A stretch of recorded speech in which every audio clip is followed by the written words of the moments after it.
Hey, Clayton, is the Garden of Eden still around? This is a good question, okay? Yeah, of course it's around. Just look on Google Maps. Just type it in. It'll pull it up. No, of course, you can't find it, right?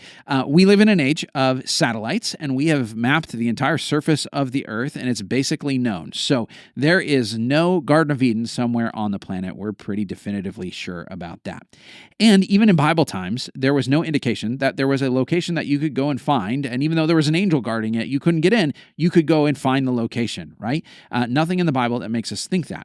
Even the landmarks that are given in Genesis chapter 2, the rivers that are around the Garden of Eden, are really ambiguous, right? We're unsure where, at least one of those rivers is and, what place it's talking about. It's hard to kind of locate it given the landmarks we've got.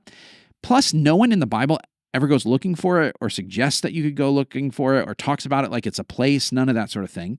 And certainly the flood could have wiped it out so that it just wasn't there any longer. And so, there's no way to get back to it. But we're just not told any of those things. It's just sort of ceases to be a location worth noting after Genesis chapter 3. However, and this may surprise you, the Bible does actually tell us how to get to Eden, but not in the way you think, okay? Think about what Eden is, okay? Eden is the place where God's people have access to God's presence. God's people have access to God's presence. It's God's place where God's presence is, and God's people can come into it. That actually describes someplace else in the Bible, and it's not the Garden of Eden. It's the Promised Land. So think about this. When God goes to Abraham, after Adam and Eve have lost the Garden of Eden, God goes to Abraham and says, you know what I'm going to give you? A land where I'm going to dwell with you. Whoa. That sounds like something we know. It's like the first step of God saying, you know that whole Eden thing? I want us to go back there. And as you read the story of the Pentateuch and ultimately the story of the whole Bible, it really is the story of how God leads us back to Eden. If you follow the story of Abraham's family and then ultimately the nation of Israel, you will find that the climactic thing that happens when they get to Mount Sinai, when we're talking in the book of Exodus, what God asks them to do is build the tabernacle.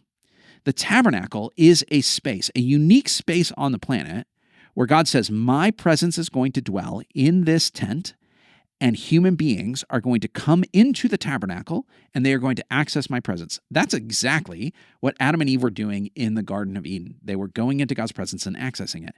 And the reason we know there is a link between the tabernacle and Eden is that when you actually read the decorations of the tabernacle and later the physical building, the temple that gets built in the place of the tabernacle, the decorations, the way it looks, has trees with fruit and cherubim, angels guarding the entrance, and all sorts of things that sound just like the Garden of Eden. You look around, you say, it's kind of decorated like this. And so you realize this is what we're doing.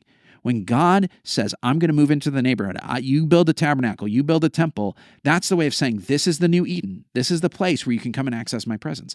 The way that moves forward in the story of the Bible is that when Jesus shows up, he is the living, moving, breathing Eden walking around. He's the presence of God while he's here. Then the Holy Spirit comes and lives in us. And strangely enough, that makes inside God's people a little bit of the Garden of Eden. But ultimately, this is what happens at the end of the story. God's presence comes down from heaven to earth. We don't go up to heaven to be with him.